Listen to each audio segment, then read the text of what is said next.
என்னண்ணே அண்ணே அண்ணே என்ன விஷயமா கூப்பிட்டீங்க? இந்த பஸ் ஸ்டாண்ட்ல லோன் பண்ணா இருக்காரே முத்தையா, அவர் வீடு எதுமா? நீ உங்க வீடு கேக்குறாரு சொல்லாதீங்க. சரி என்ன விஷயமா கேக்குறீங்க? ஏன் என்ன விஷயம் சொன்னாதான் சொல்லுவியா? முன்ன பின்ன தெரியாதவள்கிட்ட எப்படி வீட காட்டுறது? அது ஒண்ணும் இல்லம்மா, அவர் பொண்ணுக்கு நீ மாப்பிள்ளை பார்க்க வந்தாரு, அதான் அவரை பாத்துட்டு அப்படியே பொண்ணை பாத்துட்டு போலாம் வந்தீங்களா? பொண்ணையும் பாத்துட்டு அந்த பொண்ணு அழகா இருக்கா இல்ல உன்ன மாதிரி வாயாடியா இருக்கான்னு தெரிஞ்சுட்டு போலான்னு வந்தோம். அவ ஒண்ணு என்ன மாதிரி வாயாடியா இருக்க மாட்டா, இந்த பிள்ளை மாதிரி சுமாரா இருப்பா. ஏத்தா இந்த மாதிரி பொண்ணா இருந்தா தான் உங்க ஊருக்கே ஒரு கும்பிடு போட்டு தூக்கிட்டு போயிருவானே.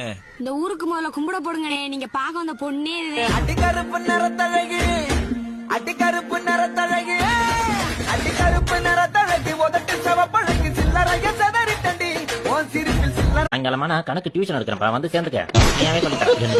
எப்படி சொல்லி புரிய வைக்கிறது?